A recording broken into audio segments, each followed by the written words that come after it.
Hello, everyone. Welcome back to the Surfside Recovery Podcast. My name is Brian Licata, and we just wanted to let you guys know that if you or anyone is struggling with addiction, to please reach out to Surfside. You can give us a call at 609-709-4205 or visit us at surfside.org and all of our social media platforms. Hello, everyone, and happy Sunday. Welcome back to the Surfside Recovery Podcast. I'm here alongside, or really across from, Ian Koch and our very special guest. Please introduce yourself. Drum roll, please. My name is Matt, and I'm an alcoholic. Sherman! Yes! Well, there goes my anonymity. Well, not really, but whatever. Everyone knows who you are. We've been trying to get Sherman on the podcast for a long time. The problem was he had a job and couldn't make it to our regular Thursday morning. But now that we're recording on Sunday mornings, we got him here. We asked Matt to do the podcast about 4 minutes ago. I saw he was on Facebook, so we invited him. So welcome to the show, Matt. Thank you. Thank you for inviting me. That's so special. How are you handling your quarantine so far? I mean, really, I'm still able to work because I do construction, so that's a good thing. I was pretty feared up of how I was going to manage like bills and finances. I'm sure everybody's in that same boat, but luckily they still allow me to work. Recently, the past couple days, it's just been working and then coming home and spending time with the family. I'm in the process of moving too, so I got to be in a new apartment by Wednesday, and I'm gonna take the day to day. Once my fiance wakes up, we're gonna start moving some stuff over to the new place. So just taking it as it is, That's all I can do. Yeah, very good. It's been crazy. One thing that I've noticed that you've been pretty active in thus far is like a lot of these online Zoom meetings. I'll be honest with the podcast, I haven't attended one yet, so I really need to get on that.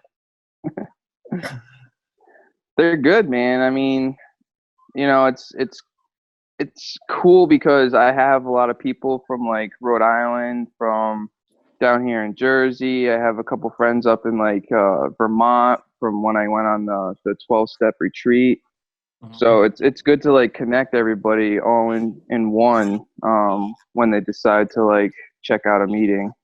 My home group, we decided to do 3 nights a week because when we first started it out, there weren't that many online meetings. But now since everybody's caught wind of it, we're still doing the 3 nights, but we had good turnouts a couple of nights, but then they started to diminish because it was conflicting with other meetings. So it's good. There's tons of meetings right now. Yeah. When we started, there wasn't. When we decided to actually do it, I know there's a women's group. They typically meet I think they meet Monday nights normally, but they're now meeting every night. And obviously, like, you guys have upped the game. I just got a message yesterday that Sunday morning over at Northfield Gianna's church, they're doing their meeting now. So it's good. It's like we talked about, I think, last week, the folks who are going to struggle. I don't know if we talked about this last week. It was either last week or the week before, I think. It's the folks who are going to struggle are the ones who've been on the fringes. Mm-hmm. They're the ones who aren't necessarily connected. They're the ones that don't necessarily have a network. Those are the ones that are going to struggle. The folks that, luckily the folks who are living in sober houses, the folks that are like surrounded by other people in recovery, in a perfect world, it could continue to be very positive. Are you vaping on our show, Sherman? this isn't a totally catch you vaping on this thing right now. Hey, I'm not in the house anymore. I can vape. Yeah, whatever. Do what you want. So it's I think it's been interesting to see. I think it's interesting to see people come together. Like, I know my wife had she was invited to like a game night last night with one of her coworkers who lives up in like Union County, and then there were 3 other girls that she didn't know, all in recovery too, I believe, scattered about like North Jersey, and then my wife. And I don't know what the app was. I should find out. But basically, they were playing. They were using their phones and their computers, and they could like see each other, and it was like some sort of like quiz game show type thing. She was having a grand old time with it. Yeah, me and my cousins are using this app called House Party, which is, it's kind of like Zoom, kind of like FaceTime. It's like a group video chat thing. But they have games built in. And the other night we were playing a game called it was like Cards Against Humanity. So you know, you would have like the prompt card come up, and then everyone else had their cards, and then one person would like rate them to win. It's pretty fun. Yeah, Pretty cool. It's interesting to see, you know, how people are adapting so quickly. You know, I feel like we're on the Jetsons. I mean, really, you know, it's like a lot of this technology stuff that, you know, it's like I don't know that. I'm interested to see how, when things get quote unquote back to normal, I'm interested to see what sticks and what disappears. Sure. You know, like I'm interested to see if like Zoom meetings, some of the Zoom meetings stay around. I'm interested to see if, you know, like there's like home workout stuff, you know, I mean, you guys know I've been paying attention to that stuff, and I'm interested to see how many people like just continue to stay at home and do home workouts versus go back to the gym and they're, you know, utilize their gym memberships and things like that. Sure. I, for one, would rather do online meetings. That means I don't got to leave the house. Maybe, yeah. You can log in with your boxers on. Yeah, right? Yeah, I actually, I was talking to somebody last night. I've been enjoying the kind of like, it's like been less stressful for me, you know, like I haven't really, I don't need to be anywhere, you know, too many times a week. I don't really need to be anywhere, you know, other than work. But it's like, you know, go to work, come home, eat something, hang out, you know, like the lifestyle has been kind of subdued and Slowed down. yeah, it's just been like shut down. So I've like been able to just hang out, you know? So it's been kind of, I've really enjoyed that aspect of it, to be able to just like chill, you know? So it's been pretty. Sometimes it's weird though for me, because I'm used to like go, where my days are jam-packed between working, coming home, eating dinner, doing stuff with the baby, going to a meeting, like stuff like that. The day goes by a lot faster. And then, you know, fast forward to now, the days are like dragging on, and I'm getting like antsy because like I'm so used to moving. It's just like my body is not, and my mind's not used to like having this downtime. It's not used. I've always thrived in like chaos. It's just when, you know, when I'm sitting here and I'm like relaxing, it's good to relax, don't get me wrong, but I'm just used to always on the move. You know, it feels like when I'm actually like sitting here doing nothing, I feel like I'm doing something wrong, if that makes sense. And we're going to, so in terms of recovery, like we're going to start to see, so right now the scope of addiction treatment, there's not a lot happening. You know, overall admissions to facilities are down. The phones aren't ringing quite as much. You know, everybody's still open, everybody's still admitting people, but, you know, places that, you know, used to admit, you know, from people around the country, that's all been basically halted because airplanes and getting people here. Right. Places, like some places are restricting admissions from like outside like a 200-mile radius or a 100-mile radius. And, so there's a lot of like stuff happening there. But what I'm also paying attention to is, so Surfside, like our phone hasn't been ringing right now in terms of admissions like it normally would, which is okay. It's like I kind of was expecting something like that. But what's really interesting is in talking to some people who work in treatment, it seems like a lot of people are just trying to go home, right? And now like normally, and you guys know, like people your age are in treatment and they just want to go home, but there's some boundaries set and, there's some motivation to go to like another program or do some aftercare or sober living. Now all that's like, okay, you want to go home, go home.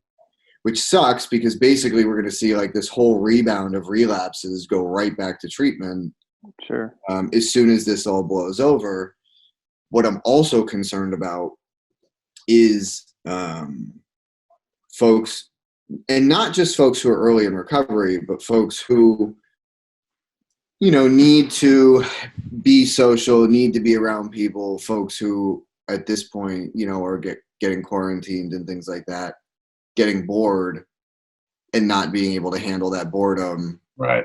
Because if you think about your typical treatment center, they have you do a triggers list, and number one on top of that triggers list is boredom. Yeah. And this is the folks that aren't necessarily connected. They don't want to get on the Zoom meeting. They think it's stupid or, whatever it may be. And all of a sudden they're bored and their mind starts to wander. They get a little money, they get high, and it turns into a fucking dumpster fire real quick, I'm real interested to see how all this stuff is going to pan out, on all different levels, technology wise, like you said, Ian, how it's going to like, what's going to stick and what's not, because the technology is so advanced and the way that everybody adapted so quickly kind of like blows my mind, that we were all able to like adapt that quickly. And then, it's out of the norm for everybody. And then when we go back to the normal, it's not going to feel normal anymore. So how are people actually going to adapt to that, that change back to the normal life, with businesses and stuff? It's going to be interesting to watch for sure. I think treatment wise, I could easily justify not going to a meeting right now, not going to sitting in a Zoom meeting. I could definitely justify it. I did justify it a couple times last week, but I still went. It's just when I get used to like being alone and not staying connected, it's very hard for me to jump out of that. Yeah, and it happens quick. Yeah. And that's going to be the hardest thing for a lot of people, because speaking for myself, like when I was in Surfside as a resident, I tried to stay on top of that stuff. Like I tried to stay on top of having a network. I tried staying on top of keeping in touch with people outside of the house, just in mainstream AA, because when I was ready to move out, like I still wanted to have that freedom. Like I still wanted to have that network, that connection. Ultimately, because I was told that if I want to have like substantial sobriety, like this is what I need to do. I can't just rely on a place to keep me sober, and that's where a lot of the downfall is going to happen with people who are in like a sober house or in treatment and want to go home. Like they're not utilizing those tools. They're just in a safe zone right now. It's going to be crazy. So I want to talk about a couple things that I'm starting to see is pretty interesting. So I watched a video the other day, a gentleman by the name of Greg Glassman, who is the founder of CrossFit. He does a lot of lobbying in terms of disease and illness and things like that. He's not a doctor. He's more of a guy who collects data and then tries to look at the problem as a whole. And he's always said that CrossFit is a solution for chronic disease, right? Chronic disease being diabetes, obesity, heart disease, and those types of things. And, his solution is actually very simple, which is stop sedentarism, basically. So get off the couch and lower your carbohydrate intake. Mm-hmm. And if you can get off the couch and lower your carbohydrate intake, right, start moving your body, by default, you will start in a solid fight against chronic disease, aka heart disease, obesity, et cetera, et cetera. So he put out, and you could, if anybody who's watching this wants to see the video, it's 7 minutes. If you go to YouTube and YouTube CrossFit COVID-19, it'll pop right up. And basically what he was saying is that 80% of the people that die in the nation are dying from chronic disease, right? Obesity, diabetes, heart disease, things like that. Of that 80%, 86% of the medical expenditure is on that stuff. And then he has these other 4 buckets, which would be like microbial issues, which would be like SARS, H1N1, right? Like these microbes that kill people, toxic things that kill people, which would be like a snake bite or an overdose. And then you have like accidents, which would be like a gunshot, car crash, things of that nature. And then lastly, hereditary things like celiac disease, and stuff like that. Mm-hmm. And what he was basically showing is that he's pretty convinced that this whole COVID-19 is not a microbe issue. It is a chronic disease issue, because like something like 99% of the people that are dying, yes, like it does affect young people. Yes, young people get sick. Yes, our generation we need to quarantine because we're the ones that are going to, spread it to our parents and kill our parents ultimately, and we won't even know we're sick, which is really important to remember. But what he was saying is that people who are dying are not necessarily dying because of COVID. They're dying because they have chronic disease like heart disease and obesity and all these other, and diabetes and all these other issues that, because they're already have these comorbidities, they're exponentially easier to die. And like one of the statistics in Italy, and I don't want to say this to sound callous, but one of the statistics in Italy is something like, 95% of the people who died were 80 plus, and were only expected to live another year or two anyway, based on their comorbidities that they had. Now, I'm not saying that it's like, okay, whatever, they were just going to live 2 years anyway, so who cares? But it's really fascinating the way that, like if you can have an overall solid level of health, your chances of getting sick in any sense of the word become exponentially less. And I say this because once upon a time, there was a statistic that basically said if you got sober, you had a 55% chance of eventually dying from cancer, right? Because so many people were getting sober and not quitting nicotine and cigarettes and stuff like that. We also saw in 2019, we saw 70,000 deaths in the country based on opiates. In 2018, we saw 80,000 deaths based on opiates. That works out to 13. So 70,000 works out to 1,350 a month, right? 1,350 people dying a month from opiates, where COVID has currently just hit 2,000 people in the country.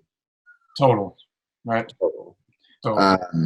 Again, I'm not saying, this is, look, I'm quarantined. I'm leaving the house 3 times a week right now. It's all directly to deal with Surfside. My wife is leaving the house once a week to go grocery shopping. That's it. I very much believe in the quarantine. I very much believe in social distancing and staying away from people. But to some extent, why didn't the government act the way they're acting now when it comes to fighting addiction? Why didn't anybody get that upset? I mean, people were upset, but like they didn't call in the National Guard to fight fentanyl use. Why didn't they bring in the National Guard to say, like, okay, America, you have 80% of your population is fat and overweight and doesn't get off the fucking couch and drinks liters of Coca-Cola and eats Cheez-Its for lunch, and that's what's ultimately killing them and spending all our medical resources. But we're just going to continue to allow that to happen. And now all of a sudden there's this like other issue, which has created a dumpster fire, and they're jumping on it. You know what I mean? Yeah. And now all of a sudden it's like they're quarantining and locking people down. And, for me, it's like, it's interesting stuff to think about because, it's like all those other, the answers, not necessarily to the opiate addiction, but the answers to the chronic disease, like that stuff is the way it is because, most of our, government and politicians, they have stock and money in all those companies that are making money on chronic disease. So they've ultimately contributed to this problem that we're in anyway. End of rant. Thank you. That was a good one too. That was like 5 minutes. Could you follow that? Could you follow where I went with that? Yeah. I mean, I follow where you went with it. I just don't care. I just don't care. It's like on a bunch of the issues. I mean, it comes down to personal responsibility.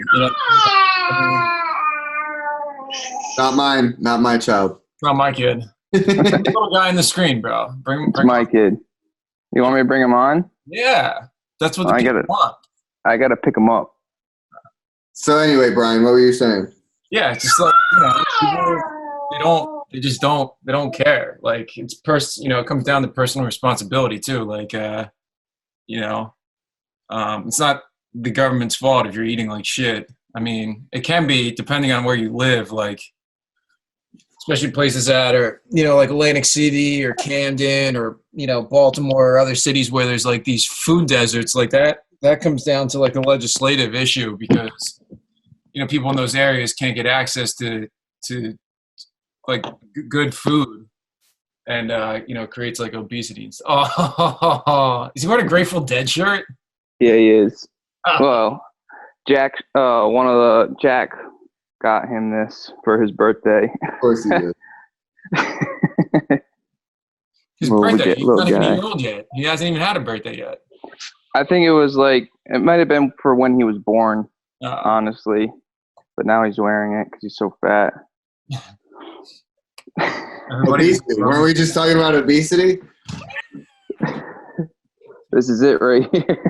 Oh. I think all of it is the government's responsibility, Brian, because I think if the government, right, like again, like 90+% of the people dying from COVID-19 have one of these other issues that the government has allowed to go by year after year after year after year. Right? That has become the norm. Right? It is the norm to take your kids to McDonald's and eat shitty food. And look, I'll smash 3 double quarter pounders with cheese. Literally, I can eat 3 double quarter pounders with cheese in less than 7 minutes. But, some of this is like if we become more mindful of what's going on, like we're going to be less susceptible to things like this. Yeah. I mean, I hear what you're saying. Brian just doesn't care. I don't know. It's like, I don't know. I try not to get upset about that kind of stuff because it's not going to make a difference. I have a very, I guess, pessimistic outlook towards stuff like that. Like, yeah, it'd be great if the government was like, yeah, no, like, you're not allowed to eat this. You shouldn't have that. But I think it's just a slippery slope when they're not gonna. Yeah, they're not gonna change. Yeah. I'm just saying it's interesting to think about, right? Like I can't 100%. I agree with go visit my parents right now.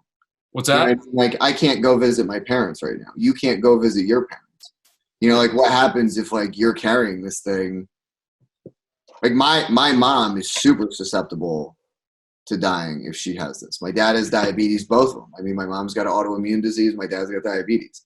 Mm-hmm. You know, if they get this thing, they're beat. You know, like, and that's unfortunate. You know, that's one of the biggest problems with the disease.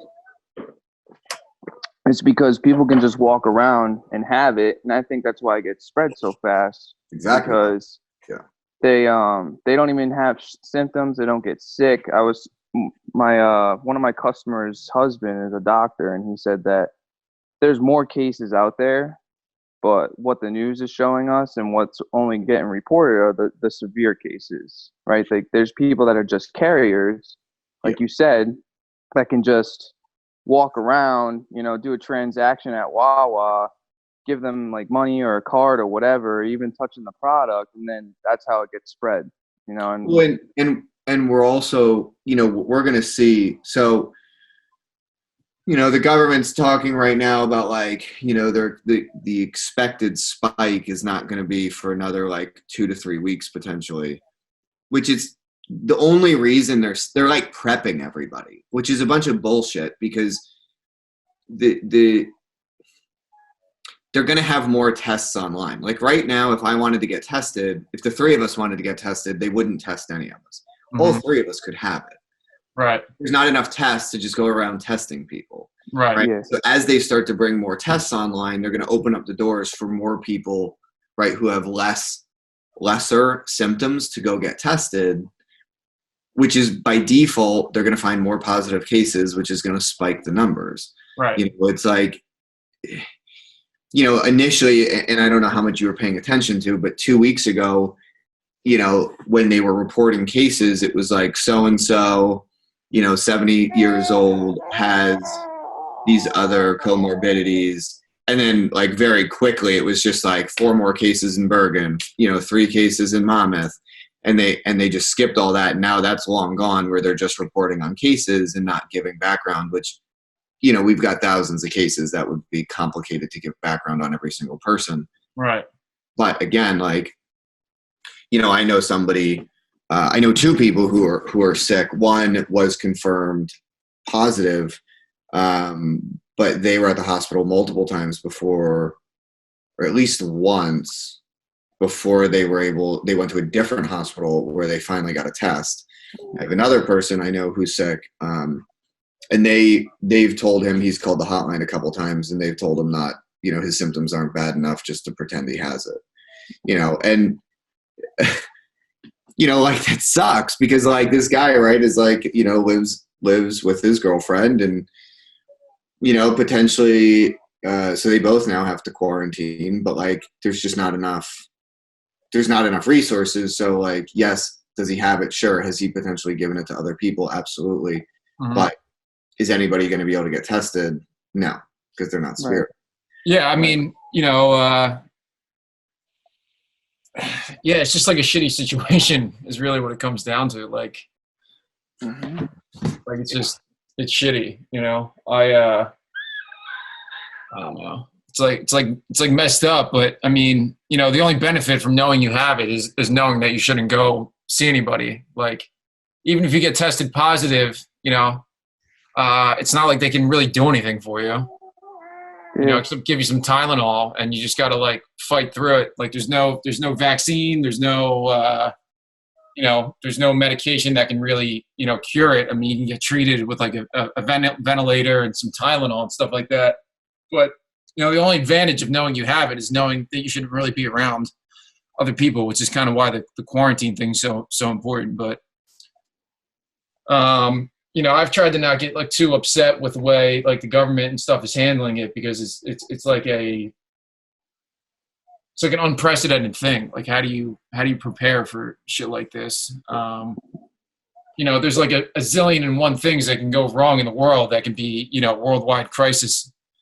So, like, you know, to prepare for all of them is kind of like, you know. Let me ask this question, and then we'll wrap it up with this. How are you guys So the guys I sponsor, obviously, this meeting has been upgraded by the host. Okay. I've been talking to the guys I sponsor, but I tend to sponsor guys who are a bit older, more mature, have a little bit more time under their belt. So they're not, a complete pain in the butt. How are you guys, like, what kind of advice are you giving the guys you're sponsoring that are earlier in sobriety, that are maybe getting antsy, that feel like poor them, they can't get a job right now, or, they can't do as much? Like, what kind of advice are you giving them? I told them I got two guys that are really like kind of beat up about it, and I got one that's not so bad. The two that are kind of beat up, I tell them, like, it's not just you that's getting affected by this. It's everyone that's getting affected by it, because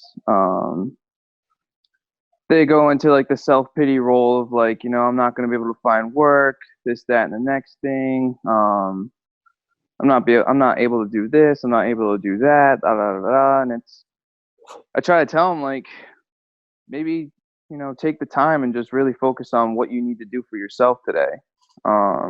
We've had this conversation before, Ian, because you told me that it's not just my problem, that it's everybody else's problem too. Because I called you when I had the issue with the money and trying to figure out like what I was going to do with, like, in case my job closed, and I literally told my guys the same thing that you told me. You said, it's not just me that's getting affected by it, it's everybody. We're all fucked. Yeah, it's true. We are. The whole country, the whole world, like. And it's one of those things where, like, in my personal recovery, like, where the serenity prayer comes into play. Like, I need to accept the things that I can't change, and I need to have the courage to change the things that I can. And the only things that I can change are my attitudes and my actions. Mm-hmm. It's like, I could have a shitty attitude about this outlook, or I could just try to see it in a positive way. I'm still able to work. I'm still able to spend a lot of time with my family. And it's like, it is what it is. I can't, there's nothing I can do about it, Sure. That's really what I tell them. What about you, Brian? Yeah, I pretty much say the same thing. It's not about you. It's not about me. And just like suck it up, because there's nothing you can do about it. You just got to figure out how to make the best of it. I mean, some guys that I have that are, at different points in the step work where they're not really able to, like, there's not a lot of written stuff for them to do. You know what I mean? Like a little bit further along, I've given them some things to do that, I don't want to call it busy work, but like, they can use this time to kind of be a little more introspective, to, plan for what they want to do when things start to open up, what sort of goals or vision they have for themselves in the next year or 3 years or 5 years. Like try to keep their mind occupied and, moving forward.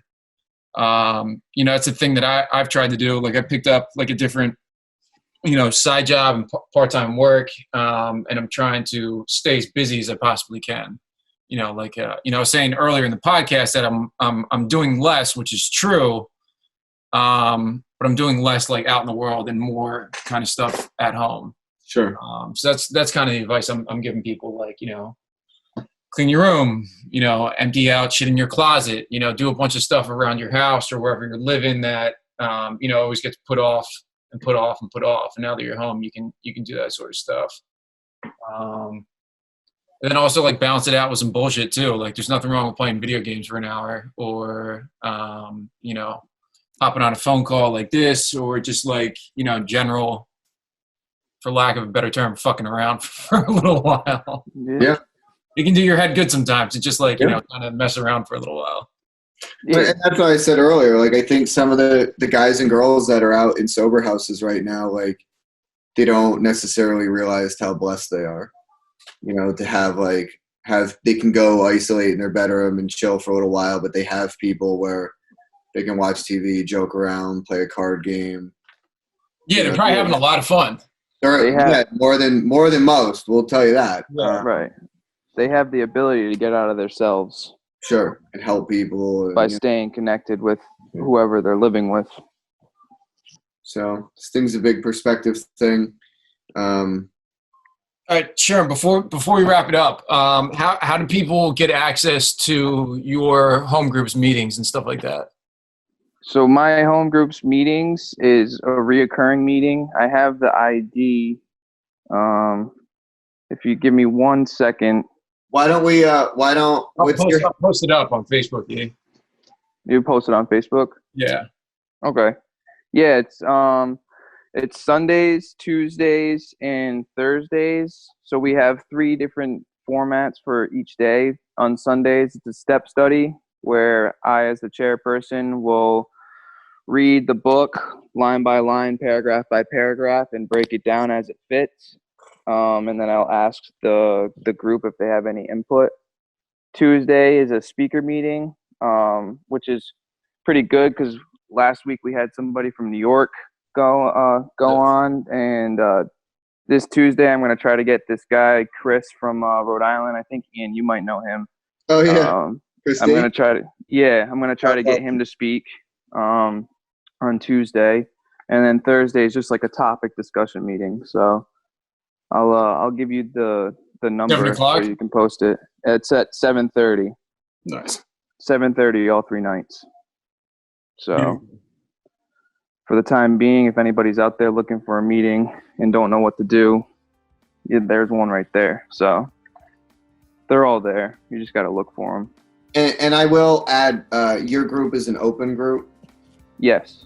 So for families who are watching this that may not know, an open group is a group that anybody can attend, but only alcoholics and addicts can participate. So if you happen to be a parent that stumbles on just to kind of check it out, that's fine. We would just ask that you don't participate. Just, sit quietly in the background and observe. So thank you. Cool. Sherman, love you, buddy. Thank you. Thanks, guys. Sorry about the moving camera, but this little guy's getting antsy. He's biting my headphones. Children are great from a distance. As always, if you or someone you know is struggling, please reach out to Surfside. You can give us a call at 609-709-4205 or get us on the web at surfside.org.